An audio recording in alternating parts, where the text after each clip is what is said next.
Selamat datang di PMI Kebumen Podcast. Bergerak untuk kemanusiaan, terus tebar kebaikan. Baik, Assalamualaikum warahmatullahi wabarakatuh. Kembali lagi dengan saya, Pipetita Nur Mahardi di PMI Kebumen Podcast. Baru rasanya kemarin podcast, hari ini sudah tersendak lagi. Harus podcast lagi karena padat banget. Apalagi narasumber yang kali ini calling-callingannya padahal dari launchingnya ini studio sampai baru bisa di mau akhir tahun ini. Siapa lagi sih kalau bukan Mas Jamal? Halo semuanya, Mbak Pipit sehat? Alhamdulillah sehat. Sedikit ralat ya, ini yang sibuk sebenarnya Mbak Pipitnya bukan saya. Narasumbernya juga dong, kalau aku undang tapi dia nggak bisa, sama aja. Bohong, saya sering kesini loh. Kalau ingat Mas Jamal, aku ingat dulu pas baru masuk di PMI gitu. Apa-apa tuh sama dia. Ingat sih nggak Mas? Aku diajarin medsos sama kamu. Iya, sebenarnya saya itu nggak ngajarin ya, karena dia udah tahu sebenarnya. Cuman sebagai anggota staf baru ya, kita mencoba untuk mengarahkannya, padahal sebenarnya udah lebih tahu. Tapi terima kasih loh, dulu pendekatannya aku dapatnya dari Mas Jamal. Siap, Mas Jamal sudah bergabung di PMI sejak tahun berapa sih? Saya gabung PMI itu kalau sebagai relawan ya, sebagai relawan itu tahun 2009. 2009. Iya, 2009 bulan September juga dulu saya ikut diklat. Terus tahun 2019 saya mutasi ke PMI Kabupaten Kebumen. Ya karena dulu ada perekrutan staf, saya gabung untuk program yang dukungan Jepang ya. Itu ada perekrutan staf, saya ikut mendaftar dan alhamdulillah lolos. Jadi tahun 2009 sampai 2019 sebagai anggota PMI Kabupaten Purworejo, dan mulai tahun 2019 menjadi anggota keluarga PMI Kabupaten Kebumen. Tapi sebenarnya sebelum gabung Kebumen pun saya juga sudah sering banget ya ke Kebumen. Beberapa kali juga sudah mengikuti kegiatan-kegiatan yang ada di PMI Kebumen. Oh, basicnya udah relawan ya? Iya, karena memang relawan ya, sejak lahir. Sejak lahir iya, lahir udah langsung dapat KTA saya. Kocak sih, ini emang narasumber yang cukup heboh sih teman-teman. Sebenarnya kalau dibalik layar ya, Mas Jamal itu gabung tadi 2009 ya di relawan. Iya. Di PMI Kebumen 2019. Ya, bulan Desember. Jadi mau hampir 2020 ya? Iya, hampir 4 tahun ya. Hampir 4 tahun ini. Gitu. Iya, hampir 4 tahun. Belum punya pengalaman terasa panjang, Mbak. Sih 4 tahun ini? Nah itu saya kok ngerasa waktunya kok cepet banget loh, Mbak. Oh gitu? Iya, saya ngerasa baru kemarin saya gabung, karena kan kemarin momennya itu bisa kerasa cepet karena saya gabung bulan Desember, Maret pandemi. langsung pandemi ya, akhirnya ya sudah, kita semua kegiatan menyesuaikan, dan akhirnya pun kita memang sibuk di untuk penanganan COVID-19 mulai dari awal. Sama saya ingat tuh bulan Maret tahun 2020 ya, saat sudah COVID sudah muncul, belum di Indonesia, belum malah itu ya, kita udah mulai sosialisasi gerakan CTPS ya, cuci tangan pakai sabun, ke sekolah-sekolah ya, ke MT1 dan lain sebagainya. Itu di Kebumen dan di Indonesia itu belum ada kasusnya, tapi kita udah mencoba untuk mengedukasi lagi terkait cuci tangan pakai sabun. Nah, terus ada permintaan sprayin dan lain sebagainya, itu kita fokus di situ, dan sampai dengan kita PSP di saat ada salah satu keluarga yang terpapar COVID-19 itu dijauhi oleh keluarganya, PMI itu yang menjadi yang pertama ya, dulu kita mencoba untuk silaturahmi kepada penyintas COVID-19. Ya itu pokoknya silaturahmi langsung nih ya. Iya, kita langsung ke sana. Ya kita mencoba membuktikan bahwa para penyintas yang sudah sembuh itu tidak boleh dikucilkan ya. Dan sebenarnya mereka justru malah butuh support dari orang-orang sekitar kayak gitu, karena efek dari COVID-19 itu memang luar biasa banget, Mbak. Saya boleh cerita sedikit ya. Saya masih ingat dulu waktu tahun 2021 itu H-1 pemilihan bupati. H-1. Nah, saya itu kebetulan kan sebagai ketua KPPS ya, pemungutan suara ya, Iya, itu saya masih ingat itu hari Rabu itu hari Selasanya kalau nggak salah, hasil swabnya keluar. Iya, rumah saya itu udah dibongkar pagarnya, bongkar tanamannya, dipasangi taruh, bongkar semua, Mbak. Karena hasil saya positif dan harus pindah tempat. Saya sudah mencoba komunikasi dengan PPS-nya enggak mas, ini arahan dari atas memang harus pindah tempat. Akhirnya pindah semua dan efeknya ya tentu saja saya masih merasakan kayak anak saya juga beberapa orang mungkin nggak boleh main dengan anak saya, tukang sayur yang biasanya lewat kok ini nggak kelihatan. Itu saya ngerasain hal-hal kayak gitulah. Dan yang paling membuat saya ngerasa ini apa namanya ya luar biasa banget lah ya, pokoknya bulan Juli 2021 ya Pak yang kalau nggak salah itu kan yang meninggal mohon maaf banyak banget ya Mbak ya, itu wah kita siang malam penanganan tahun paling parah. Iya, di rumah sakit lah, pemakaman, pemulasaraan jenazah dan lain sebagainya. Ini orang-orang itu boleh nggak percaya dengan COVID-19 ya, tapi kita di lapangan benar-benar merasakan bahwa ya COVID itu nyata ada gitu ya. Nyata adanya ya. Toh orang mau apa namanya cuek atau apa ya itu urusan pribadi masing-masing lah ya. Tapi kita di lapangan memang benar-benar merasakan ya, tiba-tiba suara mic innalillahi itu bersaut-sautan itu kita mengalami. Bahkan nggak ada jeda hari ya, jam ganti itu udah banyak. Iya memang luar biasa banget kayak gitu Mbak itu ya. Jadi Mas Jamal masuk tuh 2019 langsung digempur COVID gitu. Iya. Berarti udah ada effort yang besar di sana untuk PMI Kebumen. Iya, nggak tahu juga sih. Ya, tapi karena memang dasarnya saya suka dunia relawan nih Pak, tapi ya dengan waktu 4 tahun ini awal langsung sibuk dengan COVID. Bahkan saya waktu awal-awal COVID itu kita dapat bantuan beras kalau nggak salah 15 atau 20 ton. Iya itu dari PSMTI apa ya kalau nggak salah dulu, dari Persatuan Sosial Marga Tionghoa. Ya kita mencoba distribusikan dan kita mencoba datanya valid. Saya masih ingat saya asesmen data di daerah Sempor di desa apa saya lupa lah, jam 1 malam nemui Pak RT hanya untuk memvalidkan data. Ini benar-benar belum dapat bantuan dari pemerintah atau sudah kan kita mencoba ikhtiar ya datanya itu valid, dan ketika sudah mendapatkan dari pemerintah ya jangan dari kita ya jangan, jadi satunya dari pemerintah misalnya satunya dari kita gitu, biar kita tepat sasaran juga. Iya supaya tepat sasaran Mbak gitu. Cukup menarik ya Mas. Baru masuk langsung digempur iya, gitu. Tapi memang ya itu saya nggak ngerasa cepet ya Mbak, cuman karena mungkin lagi-lagi karena memang dari awalnya saya di dunia relawan, jadi ya cukup menikmati lah. Enjoy gitu lah. Enjoy ya, walaupun apa namanya ada beberapa hal yang dikorbankan ya, tapi di sisi lainnya kalau secara apa namanya penerimaan ya saya menikmati, dan ya bisa menikmati lah untuk kerja sosial kayak gini. Dulu masuk itu karena ada rekrutan staff apa itu JRJS ya Mas? Iya, tahun 2019 akhir. JRJS ini apa sih gitu kan, masyarakat juga belum luas mengetahui JRJS apa sih, kenapa Mas Jamal tuh direkrut untuk jadi staf JRJS di PMI Kebumen, kenapa gitu? Coba flashback dulu ke belakang Mas. Kamu nanya.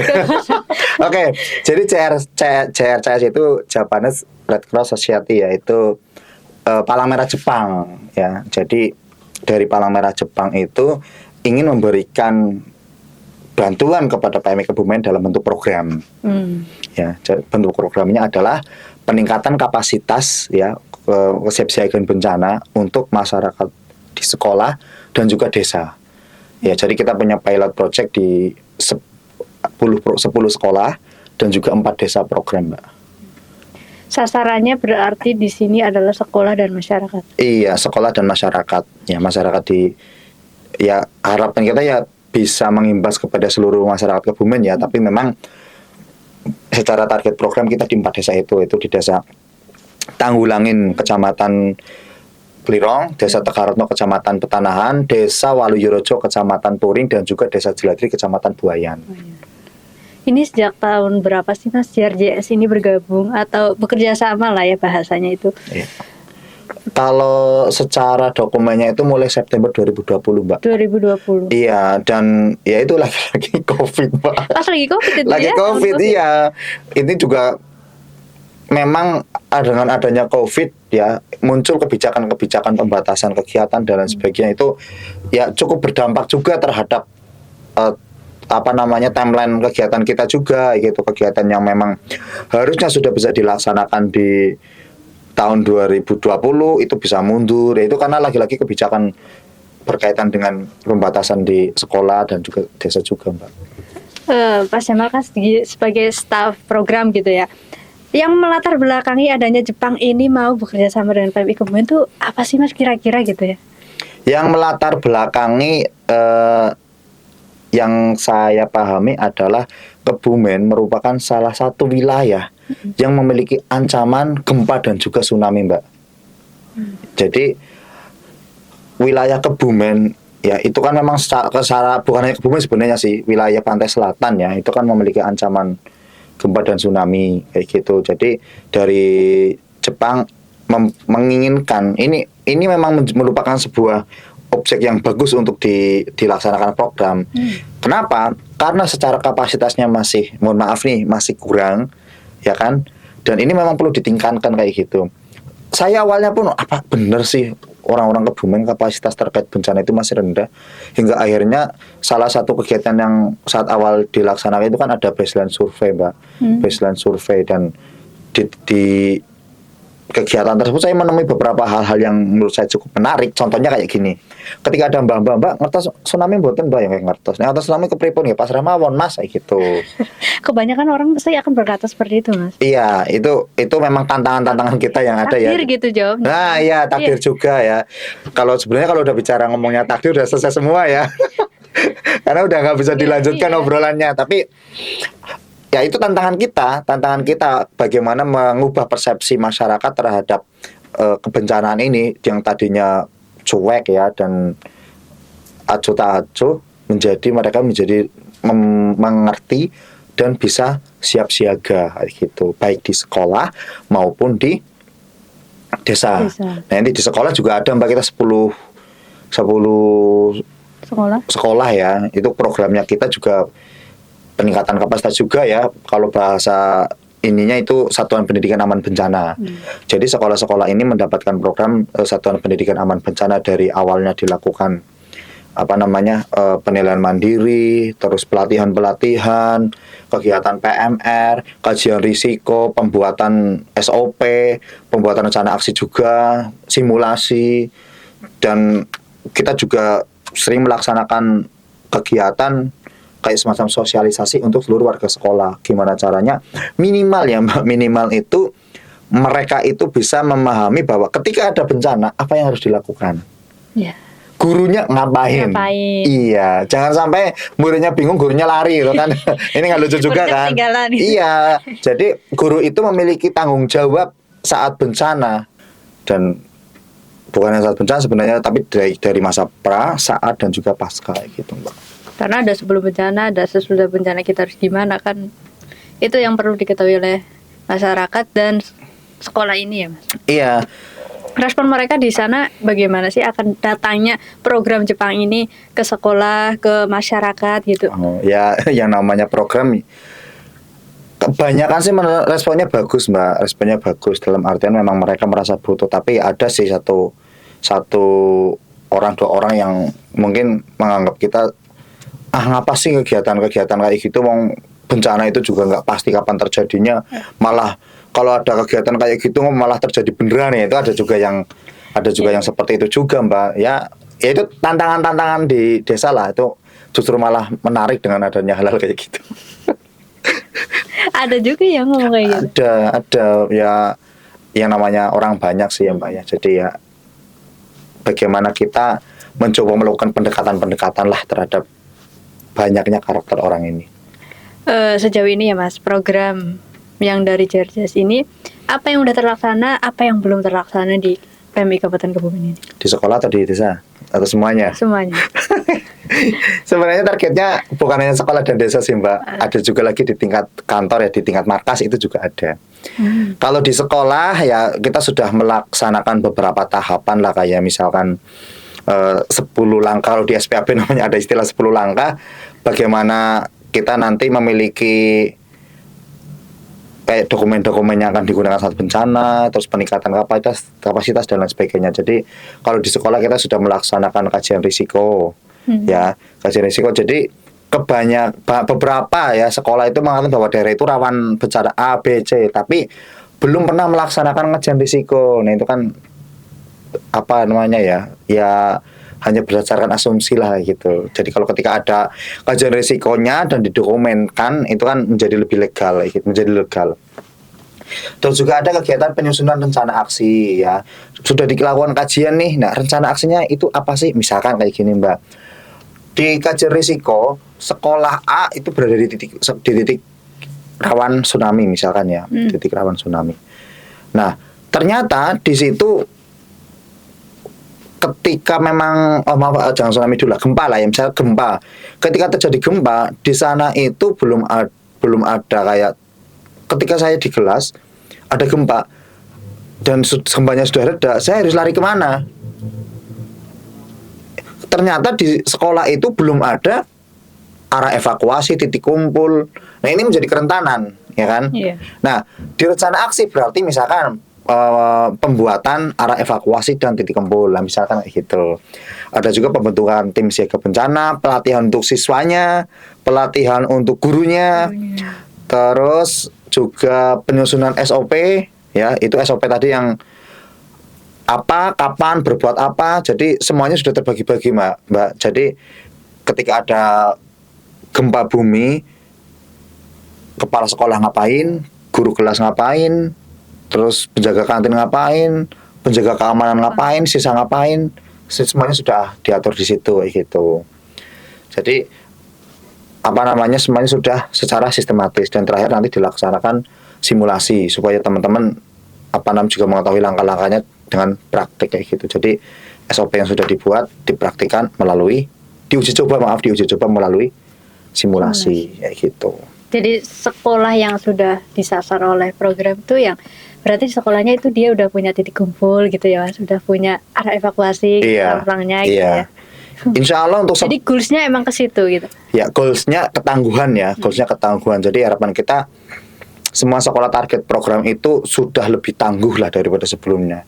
Sudah memiliki titik dan jalur evakuasi, memiliki tim siaga bencana sekolah, memiliki SOP, mempunyai rencana aksi dan lain sebagainya gitu. Jadi sekolah-sekolah yang disasar pun melihat secara geografis ya, tidak mungkin hanya di kota, atau pasti ini lebih diprioritaskan untuk daerah yang pesisir selatan gitu kan? Iya, lagi-lagi karena kita targetnya adalah untuk gempa tsunami ya Mbak ya, gempa tsunami. Jadi memang sekolah-sekolah yang kita sasar itu wilayah selatan. Ada sih yang wilayah di kota, karena memang untuk pemerataan dan juga lebih luas juga lah untuk masyarakat yang terimbas pengetahuan kesiapsiagaan, tapi memang fokusnya tetap di titik selatan gitu Mbak. Sejauh ini ya Mas, kan melihat kita PMI Kebumen di sini dengan datangnya JRJAS ini ada keuntungan, baik itu dari sisi program dan edukasi masyarakat sekolah gitu. Lantas dari sisi JRJAS-nya sendiri sebenarnya mereka ada untung nggak sih bekerja sama atau menyasar PMI Kebumen ini menjadi gandeng tangan mereka? Kalau secara keuntungan, yang dapat keuntungan jelas PMI Kebumen ya yang utamanya ya. Karena memang untuk melaksanakan program ini memang membutuhkan anggaran yang tidak sedikit, Mbak. Iya, yang tidak sedikit. Apalagi kita kegiatannya memang berkesinambungan, terstruktur dengan jelas dan sebagainya. Khususnya untuk markas juga. Saya yakin lah teman-teman relawan itu sebagian besar kapasitasnya meningkat dengan adanya program. Karena beberapa pelatihan kan memang dilaksanakan dukungan dari Palang Merah Jepang juga kan, kayak dulu pernah pelatihan fasilitator, pelatihan manajemen tanggap darurat bencana, pelatihan SPAB, pelatihan pelibatan masyarakat dan akuntabilitas, dan ini yang sebentar lagi adalah pelatihan untuk SPAB Mbak. Pelatihan SPAB ini pusat memang lagi gencar-gencarnya ya terkait SPAB. Ini program juga memfasilitasi itu juga gitu. Jadi kalau masalah manfaat dan keuntungan sudah nggak perlu dipertanyakan lagi, itu luar biasa banget. Kapasitasnya meningkat, untuk staf juga kapasitasnya meningkat, relawan meningkat, dan beberapa juga dukungan perlengkapan juga kita dapat dukungan juga Mbak, bukan hanya pelatihan saja tapi dukungan yang lain juga kita mendapatkan. Dari JRJ-nya sendiri ada nggak sih mereka tuh untung loh gandeng PMI Kebumen gitu Mas? Nah kalau kamu melihat sebagai staf program gitu, keuntungannya apa ya? Kalau saya berpikirnya itu, kalau dari sudut pandang pribadi nih ya, itu kayak semacam saya bersedekah gitu. Iya. Jadi kalau saya melihatnya dari sisi itu sih. Kalau keuntungan yang lain, ya mungkin saya memang saya nggak membayangkan ya apa yang diterima oleh masyarakat sana itu kan memang anggarannya dari masyarakat Jepang. Anggaran dari masyarakat Jepang yang sudah terkumpulkan didonasikan ke Indonesia untuk melaksanakan program. Jadi konsep yang saya pahami ya memang konsep saya memberi ya gitu. Tapi kan mungkin bisa dari Jepang ini melihat, oh ternyata program yang saya punya diletakkan ke Kebumen ini, masyarakat Kebumen menerimanya dengan mengelola dan seperti ini. Mungkin Jepang sendiri tuh bisa melihat, bisa mempelajari apa yang respon dari masyarakat Kebumen itu sendiri, Mas. Mungkin saling belajar mungkin atau saling mengambil bisa di sini sebagai budaya, bisa di sini sebagai cara masyarakatnya gitu kan. Ya. Kalau dari sisi itu tetap ada Mbak, ya tetap ada karena ya lagi-lagi perbedaan budaya yang luar biasa antara Jepang dan Indonesia ya. Kalau untuk kesiapsiagaan memang masih lebih siap Jepang ya dari kita karena Jepang itu sudah menanamkan pendidikan kebencanaan itu sudah sejak dini. Sedangkan di Indonesia sendiri sudah masuk SMA saja belum tentu semua tahu kayak gitu kan. Mbak Bibi yakin di SMA juga nggak tahu. Ini Mas Badrun juga pernah nggak Mas satu sekolah dapat pendidikan kebencanaan? Kayaknya SD dulu. SD pernah ya malah ya. Mas Rojak tahu? Enggak. Di kampus ada? Kampus cuman kayak webinar kayak gitu. Webinar. Dulu pun juga webinar program dari kita juga. Dari program dari Jepang juga. Iya. Ya ini tantangan yang luar biasa Mbak. Jadi kalau bahasa kita dengan teman isu kebencanaan itu masih kurang seksi untuk diperbincangkan ya. Ya orang seksi ini belas lah ya. Jadi lebih apa sih dibahas kayak gitu loh. Karena saya masih ingat ya, saya yakin orang-orang nggak akan mengenal tsunami ketika tidak terjadi tsunami Aceh gitu. Ya kan? Dahsyatnya itu Dahsyatnya di Aceh kan? emang. Iya, jadi dengan adanya program ini, itu kan kayak isu-isu kebencanaan ya, itu menjadi meningkat dan harapan kita mereka tahu bahwa oh Kebumen ternyata rawan gempa, rawan tsunami, rawan likuifaksi. Nah mereka menjadi oh apa yang harus saya lakukan itu. Apalagi berdasarkan kajian dan yang sudah ada di Rencon itu kan untuk bencana 8,7 kalau nggak salah. 8,7 skala Richter ya. Itu kan gede ya. Gede banget betul. Maaf saya lupa. Nah, skala Richter atau magnitudo saya lupa. Masa satuannya antara skala Richter atau magnitudo saya lupa tapi sekitar 8,7.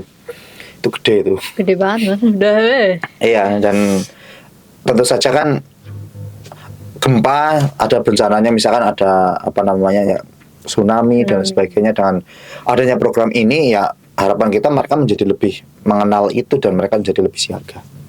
Itu goals dan tujuan daripada semua program ini ya. Iya, goalsnya meningkatkan ketangguhan sekolah dan juga masyarakat desa berbasis keluarga kayak gitu. Jadi ketika kemarin kita melaksanakan sosialisasi dari rumah ke rumah, Mbak, itu adalah salah satu poin yang kita sampaikan.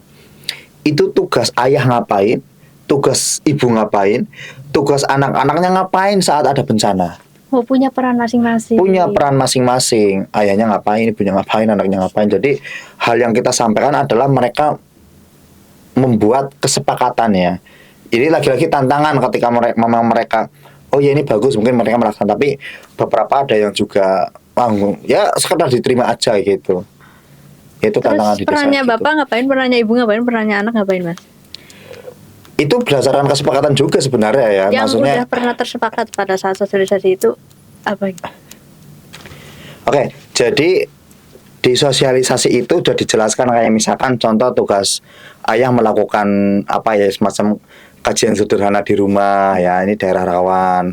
Terus misalkan Ibu enggak, maksudnya ya misalkan lemarinya ternyata belum diikat, kalau ada gempa kan ada potensi ambruk nih. Iya. Nah itu kayak ayah bisa melakukan itu, kalau ibu nanti bisa menyiapkan tas siaga bencana dan lain sebagainya.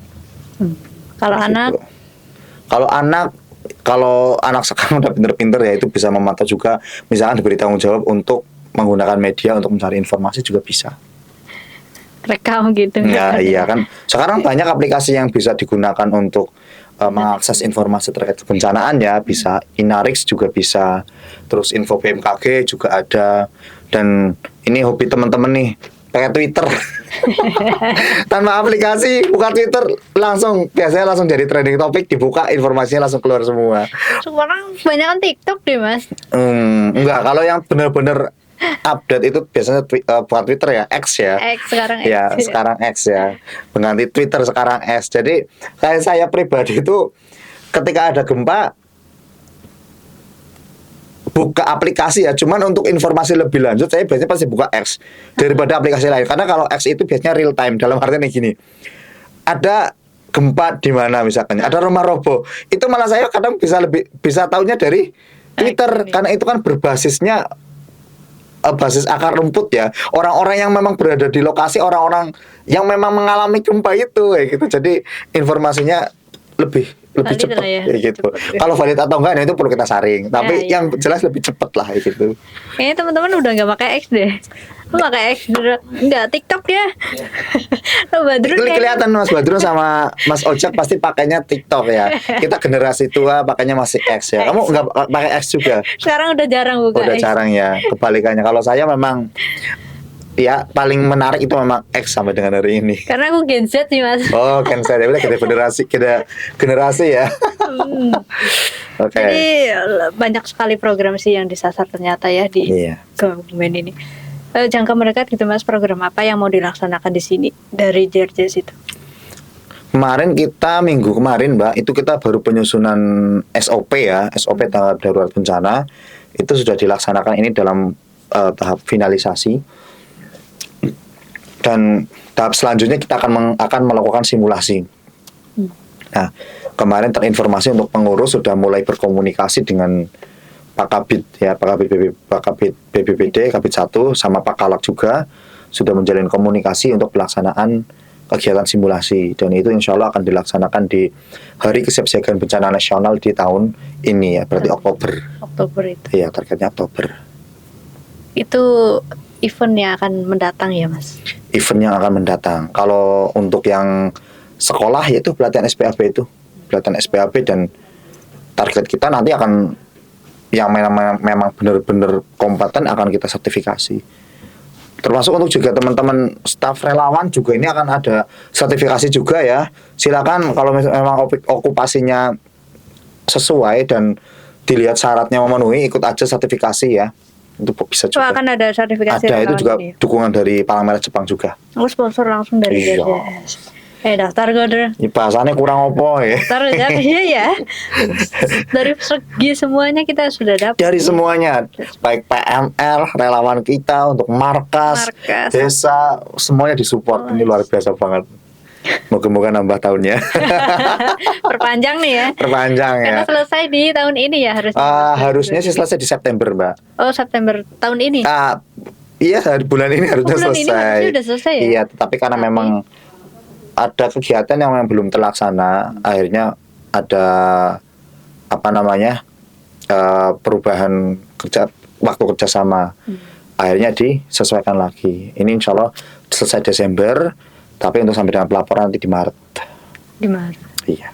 Mungkin ada 2 tahun lagi nambah, kemungkinan ada nggak sih? Nah itu saya nggak tahu ini. Kayak enakan dulu gitu Ini ya. Mas Yana, Mas Awal kalau nonton ya, ini ada permintaan penambahan waktu ini. Kan barangkali ya. Barangkali 2 ya. tahun, 3 tahun. Iya. Oh ya, sebagai informasi, insya Allah besok juga dari Jepang akan ke Indonesia, mampir ke Oh, Kebumen. delegasi JRJS ini akan ke Kebumen. Orang Jepangnya langsung. Orang besok. Jepangnya 6 langsung. orang kalau nggak salah, 6 orang mau ke Indonesia. Jumpa kita Mampir ke Kebumen dan ikut kegiatan kita. yang akan dilaksanakan di Jumtek ya mas. Jumtek ya, Jumpa Bakti Gembira dan Temu Temu Karya. Iya, jadi ini makanya untuk persiapan kegiatan Jumtek juga cukup kurang turu, kurang soalnya Bener. nang dindi mikir. Benar. Jadi 6 orang ini akan mampir ke Kebumen, langsung datang gitu di Iya. acara Jumtek. Iya. 6 delegasi. Kegiatan Jumtek ikut, nanti juga akan melakukan kunjungan ke sekolah dan desa program. Oh, habis Jumtek langsung kunjungan sekolah gitu. Iya. Berapa hari Mas kira-kira delegasi ini di sini? Kalau nggak salah sekitar 1 minggu. Oh, lama juga ya. 1 minggu. Atau kita bisa ajak ngobrol lagi nih kali ya besok. Mbak Pipit siap? Insya Allah. Oke, Mas Yana, Mas Awal izin ini nanti besok mau diskusi di sini ya. Kayaknya langsung Kita viral podcast deh. ya. Teksnya. Insya Allah nanti kita komunikasikan supaya bisa live di sini. Boleh. Mau live atau podcast boleh. Soalnya dari kunjungan yang sebelumnya itu cancel Mas. Keburu orang Jepang ini balik lagi, waktu kita nggak sinkron Iya, sih. dulu saya juga masih ingat dulu mau sama Mas Teguh juga nggak jadi. Nah ya kan. Mas Teguh sudah sudah pindah ini. Ya mudah-mudahan ini direncanakan diagendakan. Oke, siap. Siap. 6 orang ya berarti. 6 orang insya Belum Allah. juga dari Pusat, ya. terus dari perwakilan Palang Merah Jepang untuk Indonesia, Mas Yana, Mas Awal juga pasti hadir, dari pusat, dari provinsi. Dari pusat, PMI pusat juga luar biasa, besok katanya Mau. pengurus-pengurusnya mau ikut ke sini. Pengurus-pengurusnya mau Iya. Wah, ini makanya tantangan luar biasa lah ya. Tantangan luar biasa gimana caranya kita dan teman-teman harus selalu menjaga kesehatan. Karena beberapa teman sudah pada tumbang. Iya ya. Perlu istirahat sebentar sebelum lari lagi Mas. Iya, harus sejenak mungkin istirahat biar bisa gas lagi ya. Itu. Sejauh ini kan Mas Jamal udah 3-4 tahun nih ya di PMI Kebumen. Sekarang proporsi kerjanya apalagi jabatannya udah mulai berkembang saya katakan Mas. Sekarang sudah apa ya Mas? Kasih pelayanan. Ini dianugerahi sebagai kasih pelayanan di tahun yang keempat Mas Jamal udah bergabung di PMI Kebumen. Apa sih yang bisa didedikasikan untuk teman-teman Kebumen ini? Apa ya? Sebelum jauh bahas mengenai pelayanan ini ya. Kalau bicara dedikasi ya saya bingung juga jawabnya Mbak, karena saya bekerja di sini intinya apa yang dibutuhkan masyarakat ya, yang dibutuhkan masyarakat terhadap PMI itu bisa terlayani. Gitu ya, sesederhana itu sebenarnya. Kalau bahasanya Pak Sarwa itu ya, ketua PMI provinsi itu mungkin agak lebay, mengubah tangis menjadi bahagia. Wes, itu sering banget diucapkan oleh Pak Sarwa ketika sedang Sambutan berdiskusi ya, Diskusi. sedang paparan dan sebagainya kayak gitu. Tapi memang luar biasa sekali ya. Kebetulan kan di pelayanan ada 3 orang ya, 3 orang saya di penanggulangan Terima kasih. bencana ya, penanggulangan bencana. Terus ada juga yang bidang pelayanan ambulan, ada juga yang untuk bidang diklat ya, alhamdulillah. Saya juga didampingi oleh teman-teman yang luar biasa juga, yang bisa diajak kerjasama, sehingga ya sampai dengan hari ini saya menganggap bahwa sebenarnya nggak ada kendala yang luar biasa dalam pihak pelayanan. Jadi kita juga merasa senang lah, merasa senang banget lah ketika internal kita di sini bagus, dampak akhirnya adalah di masyarakat ya. Itu pokoknya kalau udah bicara pelayanan luar biasa banget Mbak. Mungkin teman-teman ini yang belum jadi relawan bisa ikut jadi relawan PMI Kabupaten Kebumen, karena teman-teman akan menemukan pengalaman batin yang tidak akan ditemukan di luar PMI. Itu pasti. open rekrutmennya kapan kakak? Waduh. Insya Allah tahun ini ada rekrutmen Akan KSR Kemarin sempat ada. ada di DM Mas menanya ini benar bisa gabung jadi TSR gitu. Kalau TSR langsung suruh nemui aja, langsung ke sini gitu. aja, iya. Oke. Kalau untuk TSR bisa menemui langsung ya. Kalau untuk KSR kan memang harus ada diklatnya. Kalau TSR itu ada orientasi dulu. Tapi kalau TSR kalau memang dibutuhkan bisa dilakukan segera. Tapi kalau KSR kan memang masih menunggu kayak gitu. Dan intinya silakan gabung ke relawan PMI Kabupaten Kebumen ya. Itu yang saya sampaikan. Teman-teman nggak akan menemukan materi di sini, tetapi ketika mencari kepuasan hati, kesenangan hati, saya pasti akan mendapatkan itu. Setuju Mas. Jauh bicara mengenai pelayanan ya Mas. Sebenarnya pelayanan yang ada di PMI Kebumen ini apa aja sih yang bisa diakses oleh masyarakat? Oke, jadi kalau dibagi secara umum itu ada 3 ya. Yang pertama pelayanan yang untuk kebencanaan, yang kedua pelayanan kesehatan dan juga sosial, dan yang 3 adalah pelatihan-pelatihan. Yang pertama bidang penanggulangan bencana ya, seperti biasa ya, kita di sini membantu pemerintah juga dalam bidang kebencanaan, baik itu pada masa pra, saat sampai dengan pasca bencana. Kalau masa pra yaitu kita peningkatan kapasitas masyarakat ya, pelatihan, sosialisasi terhadap bencana dan sebagainya. Kalau pada masa tanggap darurat ya kita di sini melaksanakan dapur umum ya, evakuasi. Terus pencarian korban misalkan tanah longsor dan lain sebagainya, terus distribusi bantuan, terus PSP dan lain sebagainya. Terus kalau masa pasca ya kemarin kita juga sempat membantu di salah satu kecamatan ya, itu untuk pembangunan rumah juga, Mbak. Rumah. Iya. Nah, ini yang menurut saya luar biasa adalah PMI itu hanya memberikan anggaran yang tidak terlalu besar lah ya. Tetapi value dari bangunan yang sudah jadi itu bisa sampai dengan 6 kali lipatnya.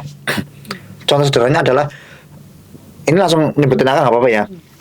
Jadi PMI Kebumen itu donasi itu salah satu rumah 10 juta ya. Tetapi setelah jadi value-nya bisa di angka 60 lebih. Ada nilai di sana. Ada nilai di sana karena memang PMI bukannya sekedar nih uang silakan dibawa, enggak, tetapi kita kumpulkan masyarakat. Siapa yang kamu bisa bantu apa? Oh, saya bisa bantu pembuatan pintu. Oke, kamu bisa bantu apa? Oh, saya punya pohon kelapa di depan aja untuk buat bangunan bisa. Jadi intinya memang di situ ada nilai gotong royongnya. Dan itu memang tidak boleh hilang di sini. Itu di paskanya ya. Itu kalau di bencana. Kalau sekarang ini yang sedang berjalan. Sekalian menginformasikan Mbak ya, silakan untuk masyarakat Kabupaten Kebumen yang wilayahnya mengalami kekeringan bisa mengirimkan surat ke PMI ya, tapi dikoordinasi ya, jangan pribadi, tetapi beberapa rumah komunikasi dengan desa. Nanti suratnya dari desa, mengetahui PMI kecamatan ya, terus dikirimkannya ke PMI Kebumen. Bisa juga ke BPBD juga bisa ya, sama nanti kita juga komunikasi dengan BPBD juga ya gitu. Silakan untuk air bersih yang mengalami kekeringan itu untuk bidang bencana, Mbak. Ya. Selain untuk standby yang lain, biasanya kan ada kebakaran juga nih musim-musim kayak gini. Terus yang kedua ada pelayanan untuk sosial dan kesehatan. Sosial ya, itu ada sunat gratis ya. Silakan bagi Bapak Ibu yang memiliki tetangga atau anak yang mau sunat ya, tapi memang diarahkannya untuk yang secara ekonominya kurang ya. Itu gratis dari Senin sampai Kamis jam setengah 8 pagi. Pelayanan hitan gratis ini ya? Hitan gratis. Syaratnya apa? Syaratnya ya tinggal komunikasi aja lah, paling ngirimkan fotokopi KK ya, gitu. Terus diskusi terkait masalah waktu kayak gitu. Itu untuk yang hitan gratis. Alhamdulillah PMI Kebumen sudah hampir 300-an, Mbak. Ya. Itu luar biasa banget ya. Semoga Pak Rudi selalu diberi kesehatan ya, dan juga menjadi berkah lah. Jadi yang nyunat Dr. Rudi. Itu luar biasa. Terus ada juga pelayanan ambulan. Ini yang mungkin jadi familiar di masyarakat ya, Mas. Iya. Jadi silakan untuk masyarakat Kabupaten Kebumen yang membutuhkan pelayanan ambulan ya, misalkan ke rumah sakit atau misalkan dari rumah sakit mau pulang ya, jenazah, silakan bisa menghubungi PMI. Untuk pelayanan PMI selama masih di Kabupaten Kebumen itu gratis ya. Gratis tanpa biaya seperti. Gratis tanpa biaya sama sekali. Bahkan ada pernah relawan yang menerima uang ya. Iya. Ya bukan saya marahi sih ya, tapi saya peringatkan nggak boleh kayak gitu. Tetapi kalau beberapa memang ada yang, Mas kita ngasih rokok nggak apa ya, nggak masalah. Tapi kalau bisa jangan uang ya. Kalau misalkan mau memberi uang lebih baik lewat donasi aja ke PMI bisa, tapi jangan ke personal gitu. Jadi gratis itu, Mbak. Silakan untuk masyarakat Kabupaten Kebumen ya. Untuk di luar Kebumen ada biayanya ya. Nanti bisa komunikasikan lebih lanjut lah. Minta tolong nanti Mbak di deskripsinya dikasih nomor posko ya. Boleh. Silakan, itu ada nomor posko 24 jam sehari, 7 hari seminggu, dan 365 hari setahun ya. Kalau bercanda teman-teman itu adalah buka selama-lamanya kecuali hari kiamat. Hari kiamat bener. Buka setengah hari. Iya benar sih, buka selama-lamanya ya. Tuh, hari kiamat buka setengah hari. Itu di bidang kesehatan ya dan sosial. Ada juga nanti kemarin kita juga untuk membantu bekerja sama juga dengan untuk pemberantasan penyakit mulut dan kuku yang hewan itu loh, sapi. PMK ya, PMK juga. Di situ kita juga bergerak di bidang itu dengan bekerja sama dengan dinas peternakan gitu.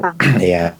Terus ada juga pelayanan pertolongan pertama. Jadi misalkan ada punya event atau apa, ada pengajian dan sebagainya, itu juga bisa menggunakan kita juga. Jadi bisa ya kita membantu dari sisi tim medis gitu ya. Bisa. Cuma mohon maaf karena memang lagi-lagi keterbatasan armada kita ya, sementara kita memiliki ambulan daruratnya 1, jadi ketika memang sudah ada permintaan ya kita melihat jadwal yang lain juga, karena memang hampir tiap hari kita ada pelayanan. Jadi yang namanya ambulan jarang banget nongkrong di markas itu jarang banget ya, karena memang hampir tiap hari itu ada pelayanan baik di mana, baik yang untuk wilayah di dalam kota maupun di luar kota. Kemarin itu baru ke Kendal. Kendal paling sering ya, Margono sering, Jogja juga sering. Terus pelayanan terakhir itu ada pendidikan dan latihan. Jadi misalkan nih masyarakat desa kan biasanya sekarang sudah ada ambulan nih. Iya kan? Di desa itu ada ambulan. Iya. Mungkin drivernya memiliki kompetensi untuk driver, tapi untuk melakukan pelayanan ambulan kayak misalnya untuk pertolongan pertama dan lain sebagainya mungkin kan masih terbatas ya pengetahuannya. Itu bisa juga mengundang kita untuk kita belajar bersama lah seperti itu terkait pertolongan pertama dan lain sebagainya. Itu ada 3 bidang yang dibawahi oleh pelayanan. Iya, termasuk membidangi diri saya sendiri. Oke Mas, bicara pelayanan, sejauh ini persentase pelayanan yang sudah diberikan PMI Kebumen terhadap masyarakat itu seberapa luas sih? Kalau mulai persentase, kalau saya nggak lihat data saya juga nggak paham ya, tapi memang kalau bicara pemerataan ya, saya anggap memang masih belum merata, karena masih ada beberapa kecamatan yang memang belum tersentuh lah bahasanya seperti itu. Mungkin karena akses informasi dan lain sebagainya banyak yang nggak tahu kayak gitu. Bahkan ini kasus beneran ya. Saya itu sudah sering melakukan transportasi jenazah untuk tetangga saya. Iya. Tetapi ketika saya sempat ada kejadian sekitar 4 minggu yang lalu, 1 bulan yang lalu. Ketika membutuhkan ambulan, mereka masih bingung mau menghubungi siapa. Nggak ingat saya. Padahal Mas Jamal. Iya, itu kan sering. Mereka orang itu udah tahu sebenarnya saya di PMI dan bisa ada fasilitas ambulan gratis, tapi sama sekali nggak inget kan loh. Ini udah pernah tersampaikan informasi. Apalagi yang belum itu. Apalagi yang belum. Ini kan menjadi tantangan kita bersama ya di PMI, bagaimana caranya informasi pelayanan yang ada di PMI itu bisa tersampaikan secara luas kayak gitu. Ini untuk PMI kecamatan minta bantuannya ya, untuk pelayanan PMI bisa disampaikan kepada seluruh masyarakat yang ada di kecamatannya gitu. Padahal gratis ya Mas ya, kita 24 jam. Gratis 24 jam. Kita sering jam 2 bangun pelayanan itu. Iya, karena yang malam itu biasanya paling sering itu kecelakaan. Laka lantas ya. Ini hari ini juga tadi sudah kita siapkan tim untuk ikut pencarian korban tenggelam di Waduk Sempor. Iya. Ini PMI langsung gercep ke sana ya. Iya. Sebenarnya sih hari ini saya tidak saya tugaskan, tapi memang ada permintaan khusus akhirnya. Karena asumsi kita berarti di sana mungkin kekurangan untuk masalah armada ya, kita turunkan untuk perahu juga, tim dan juga perahu kita kirimkan ke lokasi untuk mengikuti proses pencarian. Jadi kalau dilihat sih agenda pelayanan juga cukup padat ya Mas belakangan hari ini. Itu artinya persentase pelayanan di PMI Kebumen yang bisa diberikan oleh masyarakat sebenarnya udah secara global bisa dikatakan luas Mas. Padat banget, sehari bisa berapa pelayanan itu? Kalau diratakan lah gitu. Minimal 2. Minimal 2. Sekarang minimal 2. Karena sekarang ada dari PSSI ya. Sepak bola itu selama 1 bulan apa ya kalau nggak salah, itu tiap sore itu di luar permintaan ambulan jenazah, di luar event kayak sekarang Hari Olahraga Nasional apa ya kalau nggak salah ya, itu kita juga sedang tugas di sana. Terus ada lagi nanti untuk event-event yang lain juga gitu. besok juga mau pekan olahraga untuk ASN juga. Iya. Itu kita juga dilibatkan juga. Banyak banget kayak gini agenda pelayanan. Banyak Ada banget. kendala nggak sih Mas? Atau mungkin ada sesuatu yang membuat keteteran ini nggak bisa teratasi gitu? Kalau akhir-akhir ini ya, sebenarnya yang harus perlu saya sampaikan adalah kuncinya itu memang di ujung tombaknya kita. Alhamdulillah, terima kasih relawan PMI Kebumen ya, luar biasa sekali. Sudah standby 24 jam, sudah sering penugasan. Intinya di relawan, Mbak. Oh, iya. Secara SDM kita alhamdulillah terbantu banget dengan adanya relawan kita yang banyak ya. Mereka bisa kita tugaskan. Kalau untuk kendala tantangannya sih kadang di armada, Mbak. Kita karena memang armada ambulan kita satu ya, tapi Kapan nih ada spill armada baru? Oke, besok kita live ya untuk kalau sudah ada ambulan baru. Iya, iya. Biar pelayanan kita itu cukup semua ya. Iya, Alphard ya Mbak ya. Alphard nih, Ambulan model pakai Alphard. ambulan. Ya, jadi tantangannya kadang di ambulan. Jadi kayak Bukan misal di SDM, tapi di armada ini ya. kalau sementara itu memang di armada ya. Maksudnya kayak gini. Kayak misalkan ada satu waktu, ada 3 permintaan dan di situ membutuhkan ambulan semuanya kayak gitu. Itu biasanya kita memang harus memilih salah satu yang benar-benar prioritas. Kayak misalkan ada yang sakit kanker harus dirujuk ke rumah sakit, ya kita memilih untuk yang sakit itu kita rujuk ke rumah sakit. Kalau untuk sepak bola atau event kan kita bisa menggunakan kendaraan yang lain lah ke sana dengan membawa perlengkapan tentunya kayak gitu. Tantangan lain tentu saja di ya SDM sih ya, tapi bukan secara kuantitas ya, tapi secara kualitas ya memang sudah bagus, Mbak. Kita sudah bagus, tetapi memang kita harus belajar terus. Kenapa? Karena yang namanya ilmu pengetahuan itu pasti berkembang. Upgrade terus. Update terus. Itu pasti memang berkembang. Dan kalau misalkan kita nggak belajar ya kita ketinggalan. Ya kita ketinggalan. Contoh sederhananya kayak gini. Saat saya masih SD, itu saya selalu mempelajari bahwa golongan darah O itu bisa ditransfusikan untuk semua golongan. Benar gitu ya Mas Badron, Mas Ajak? Ya. Ya, sekarang udah nggak bisa. Nggak bisa. Sekarang udah nggak bisa. Nah itu ilmu-ilmu baru yang memang harus kita ketahui ya. Harus kita ketahui gitu. Jadi intinya harus terus belajar lah kayak gitu. Jadi ya bukan kendala sih ya, tapi memang tantangan ya. Tantangan. Iya, karena tantangannya memang teman-teman relawan dituntut untuk terus belajar. Iya sih, supaya mereka upgrade terus skill mereka dan Iya, harus upgrade skill terus, harus belajar di manapun kapanpun. Makanya saat posko, saya harapkan teman-teman untuk YouTubean aja nggak apa-apa kalau mau YouTube, tapi belajar di situ ya. Belajar tentang pertolongan pertama, kayak misalkan RJP itu kan juga mungkin pengetahuan terkait kayak BHD bantuan hidup dasar kan juga pasti ada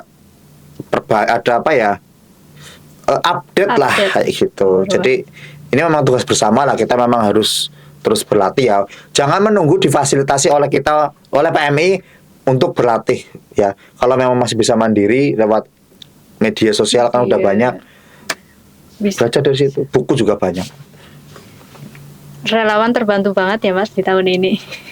Terbantu banget. Saya masih ingat awal tahun kemarin pengalaman saya selama penugasan. Ini untuk pelayanan ini ya, event ya. Okay. Itu kita satu hari kita menugaskan 40 relawan. 40 relawan. Di titik yang berbeda loh ya. Titik yang berbeda. Ini Masya Allah luar biasa teman-teman relawan, semoga diberi kesehatan terus ya. Terima kasih. Dari semua banyaknya pelayanan, ada nggak sih sisi inspiratif dari pelayanan mungkin di kejadian A gitu yang bisa diambil nilai kemanusiaannya banget nih? Kalau itu banyak banget. Ini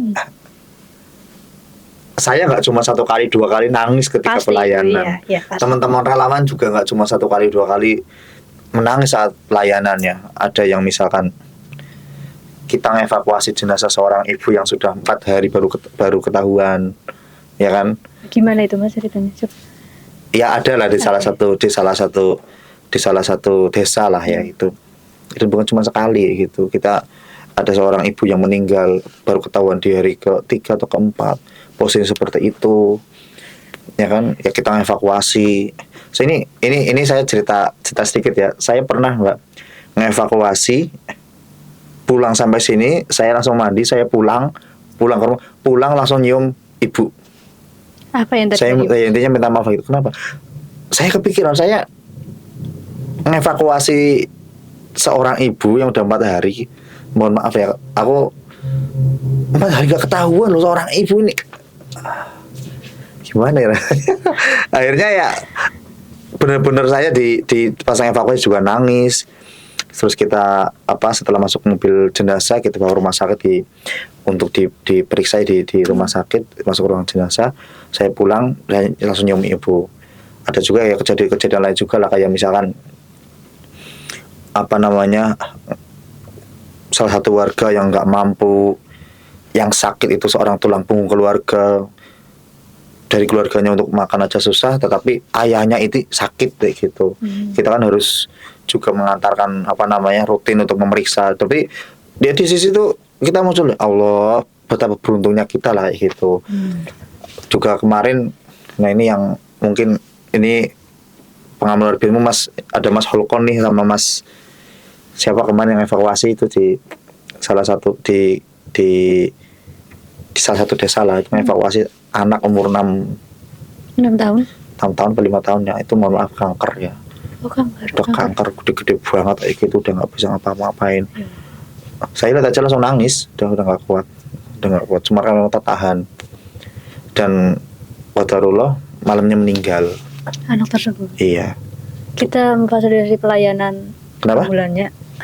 ambulannya atau apa? Iya, kita sorenya kita bawa ke rumah sakit, Oke. meminta bantuan dari PMI. Malamnya meninggal itu. Terus ya kita kebetulan ya, kalau misalkan sudah sering pelayanan meninggal kan kayak PMI sering mesti diberi informasi ya. Terima kasih kepada PMI sudah memberikan bantuan, terus ya memberikan informasi relayu lah kepada kita bahwa ibu ini sudah meninggal gitu. Pernah juga saya untuk yang kebakaran anak kecil 3, paling gede 10 tahun lah. Ibunya nggak entah di mana, ayahnya merantau. Ada juga yang kayak gitu. Selamat tapi anak 3 itu. Selamat. Cuma kan di sisi lain menjadi pengalaman batin saya ya, batin saya yang nggak akan ya, membuat saya memang harus pintar-pintar mencari alasan untuk bersyukur kayak gitu. Jadi kenapa ini mohon maaf ya, bukan pamer ya Mbak Pipit ya. Hampir tiap hari kan mungkin kayak kita kerja dari pagi sampai sore gitu kan. Terus kadang kalau saya sendiri itu di rumah masih kerja. Dikerja dengan kadang ditegur sama istri juga, kadang bangun jam 3 udah mengerjakan. Saya sempat bukan ditegur ya, dapat omongan dari salah satu staf juga lah, kerja apa sih ngoyo-ngoyo gitu kan, dan lain sebagainya, atau gajinya juga nggak beda jauh. Tapi ini lagi-lagi alasannya, mungkin ini alasan yang berbeda. Saya mencoba bersyukur dengan kehidupan yang sudah diberi, dengan apa yang saya miliki, dengan cara seperti itu. Saya bekerja, saya maksimal bekerja mencoba memberikan yang terbaik. Pulang kadang juga sore, malam juga kadang sudah mengerjakan. Itu sebagai salah satu bentuk syukur saya. Sebagai salah satu bentuk saya bahwa saya sudah diberi kesehatan, bahwa saya jauh lebih beruntung dari banyak orang dan sebagainya. Tetapi yang namanya orang kan banyak, ada yang ngomong itu terlalu ngoyo, jaga kesehatan dan sebagainya, itu hal-hal biasa lah kayak gitu. Tapi itu sebagai salah satu bentuk saya mensyukuri kehidupan, sebagai bentuk mensyukuri apapun yang sudah saya dapatkan gitu. Jadi ambil kesimpulannya adalah pengalaman batin yang didapatkan ini membawa rasa syukur. Iya. Dan ini juga kayak kemarin tuh ada si siapa saya lupa. Gimana kamu habis distribusi air ya? Iya. Senang atau enggak? Melas mas, saya lemas senang apa? Nek banyu teka ki wargane keton seneng banget itu loh. Aku melu seneng kan loh. Itu pengalaman yang nggak akan bisa dilupakan oleh teman-teman. Pengalaman, mohon maaf nih, evakuasi orang yang sudah hancur, terlindas kereta, pengalaman ngambil orang maaf udah meninggal di tempat sampah, pengalaman ngasih bantuan untuk korban bencana, pengalaman ngevakuasi orang yang kebanjiran.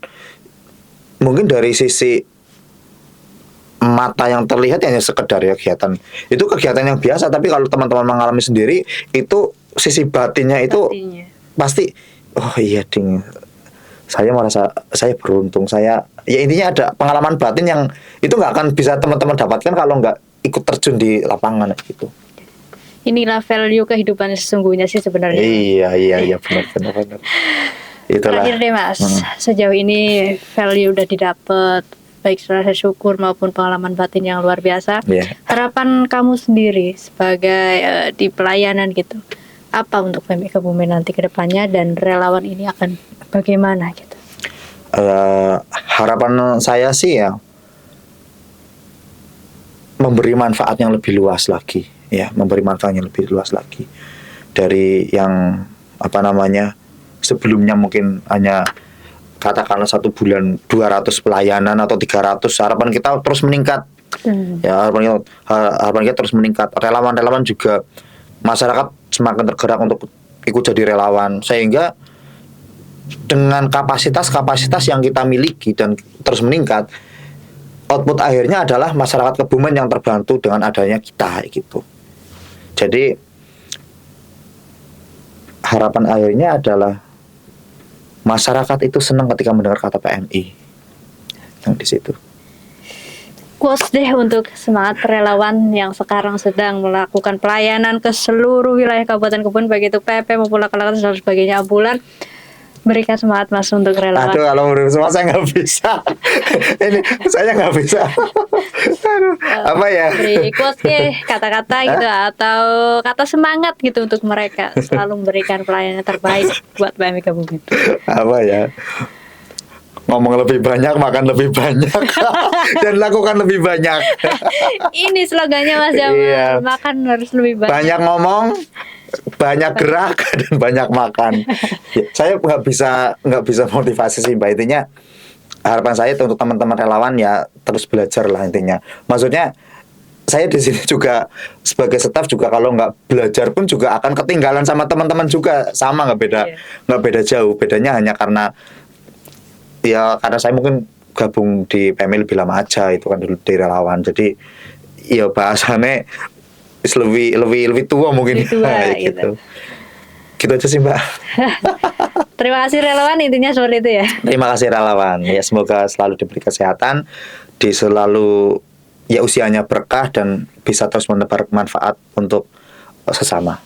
Amin, terima kasih juga untuk Mas Jamal yang udah hadir di Siap, sama-sama Mbak Pipit. Thank you banget dengan segala ceritanya. Mudah-mudahan yang mendengarkan juga mengambil hikmah dan pengalamannya batin yang udah diceritakan Mas Jamal, bisa merasa seenggaknya ya Mas ya. Iya, bersyukur lagi ya. Oh iya, aku pengen deh bergabung sama relawan PMI Kebumen. Boleh ya Mas ya? Boleh, langsung DM aja di IG. Iya, boleh. DM di IG. Nanti yang balas Mbak Pipit cantik ini yang balas langsung ya.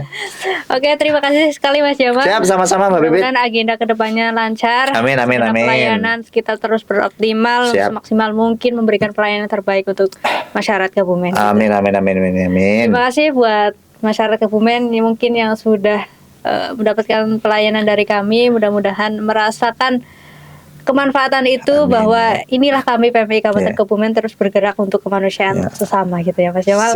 Kita tutup dengan salam kemanusiaan bersama. Oke. Salam kemanusiaan. Assalamualaikum warahmatullahi wabarakatuh. Waalaikumsalam warahmatullahi wabarakatuh.